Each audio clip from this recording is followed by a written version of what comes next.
e disse para ele que o tratamento dispensado ao senhor Roberto Jefferson deveria ser o de bandido, porque quem atira em policial, bandido é. E, obviamente, eu não poderia falar nada mais com a imprensa, porque a captura do Roberto Jefferson estava em andamento. Obviamente, se eu tivesse falado qualquer coisa mais cedo para a imprensa, a não ser uma nota que eu dei nos meus tweets, tá? Eu poderia estar comprometendo o bom andamento da operação. Obviamente, tem gente aí, em especial outro candidato, o Fujão, que a gente poderia estar combatendo aqui, quer tirar proveito político disso. Primeiro, ele diz que o Roberto Jefferson coordena a minha campanha e é meu amigo. Ele não coordena a minha campanha. E não tem nada de amizade. Tanto é verdade que agora, em meados de setembro, ele entrou com uma queixa-crime contra o Superior Tribunal Militar, contra a minha pessoa e o do senhor ministro da Defesa por prevaricação. Ou seja, quem me processa, não pode alguém achar que ele é meu amigo.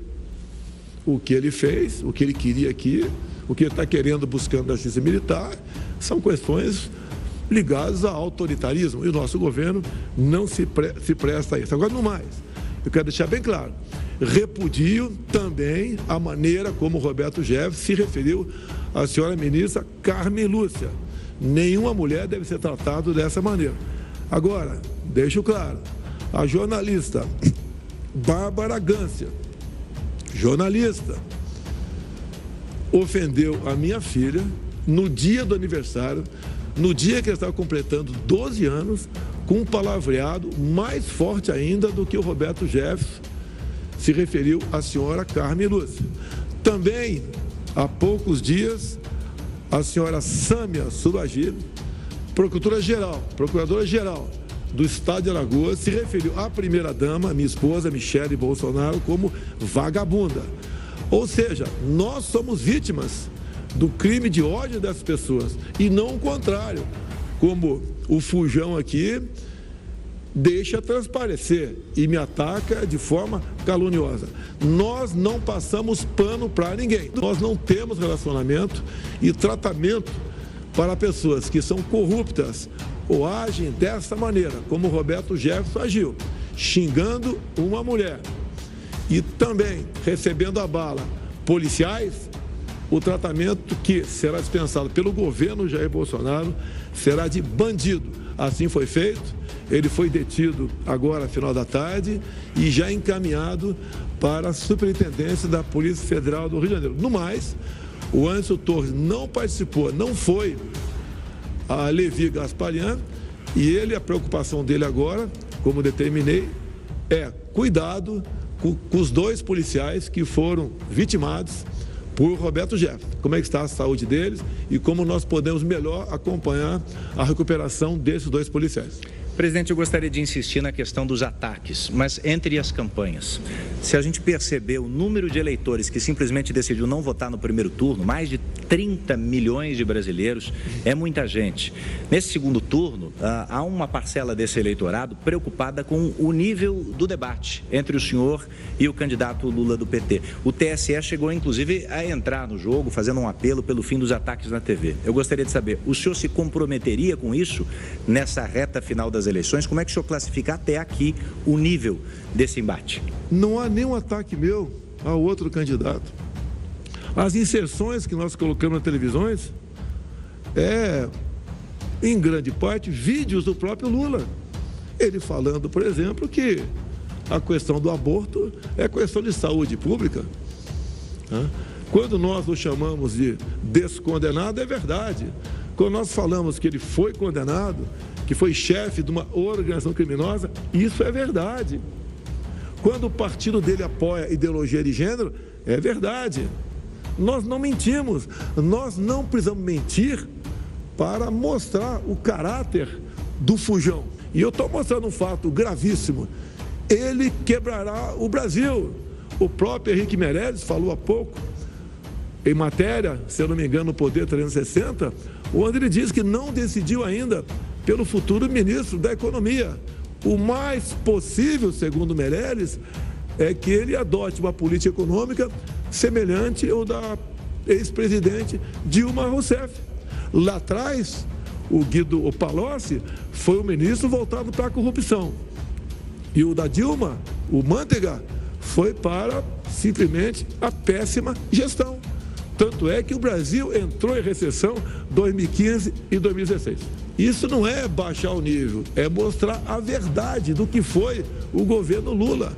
Mostrar a delação de Palocci, contando em detalhes como Lula recebia dinheiro até dentro do próprio avião presidencial. Isso não é atacar o presidente.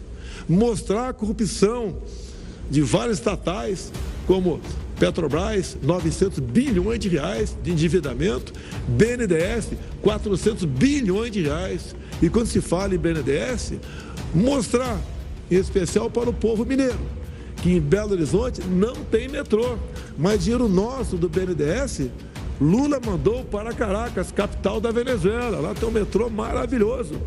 Mostrar para a população que o dinheiro do BNDES para fazer o Porto de Mariel em Cuba se comprometeu em não pagando o empréstimo, não pagou, nos ressarcir em charutos. Isso é um deboche. Confesso, Edu, se eu não tivesse visto o contrato, eu não acreditaria. O Sérgio Moro, ele que deixou o seu governo fazendo uma série de acusações, inclusive falando em interferência da Polícia Federal. Agora, ele declarou apoio ao senhor nesse segundo turno, foi visto inclusive com o senhor num debate. A pergunta é simples: alguma possibilidade, alguma chance de participação do ex-juiz num eventual segundo governo seu? Ele não me pediu isso e nem eu ofereci. Conversamos sim, ele vai assumir o Senado, vai ter uma postura independente, mas estará aberto aos nossos anseios. Ou seja, restabelecemos uma amizade, partindo do princípio que o passado, desculpa aqui o pleonasmo abusivo, né, ficou para trás. Então é isso que acertamos com o Sérgio Moro. E mais ainda, ele tem realmente uma memória sobre a corrupção, sobre Lava Jato, entre outras operações aqui de combate à corrupção no Brasil. Ele sabe tudo o que aconteceu. Há mais de uma centena de pessoas denunciadas. Ele participou então e tomou conhecimento do maior escândalo de corrupção da história do Brasil. E ele não quer a volta disso. E ele claramente tem dito que entre eu e o outro, o Fujão, realmente não há base de comparação.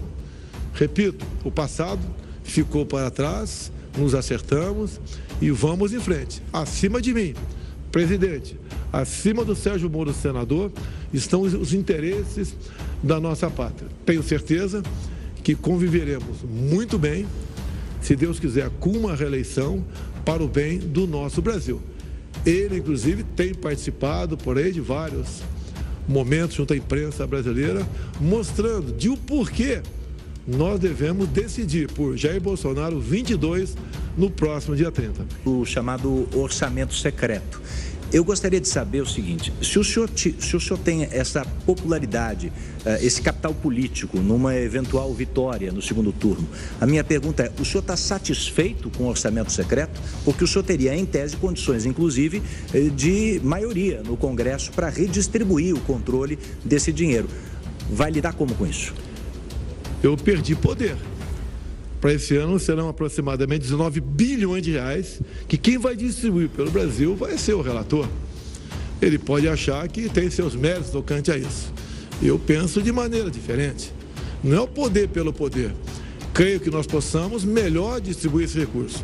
O que é secreto nele é o nome, são os nomes dos parlamentares que indicam o recurso junto ao relator, e o relator apenas notifica o respectivo ministro nosso e ele encaminha esse dinheiro para estados e municípios. Agora, quando falo em nomes, consegui aqui, trago para você, se me permite, 13 nomes de petistas que usaram desse orçamento dito secreto. Eu falo dito que, na verdade, não tem nada de secreto. É uma lei que foi votada lá no Congresso, eu vetei a lei e o Congresso derrubou o veto. Agora, o que nós temos que fazer é fazer com que estes parlamentares que indicam o recurso, que mandam o recurso para estado e municípios, que o nome deles seja exposto para todo mundo, até mesmo os próprios parlamentares. Eu fico preocupado, porque eu já fui parlamentar, e eles mesmos não sabem quem o seu colega está indicando para quem. Isso daria aproximadamente aí 16, 17 milhões para cada um por ano. Tem parlamentar que recebe 2 milhões, o outro recebe 200 milhões de reais. Não tenho poderes sobre orçamento secreto. Se eu fosse dono deles, como o PT diz, né? Se bem que o PT, todos os parlamentares do PT votaram para derrubar o veto. Eles foram favoráveis ao orçamento secreto. Usam do orçamento secreto. Se fosse para eu comprar voto, como eles dizem, jamais eu daria, né? Se bem que eu não iria comprar voto de ninguém. Mas se fosse usar o orçamento para isso, jamais daria dinheiro para quem nos ataca o tempo todo, como são os parlamentares do PT, PCdoB e PSOL.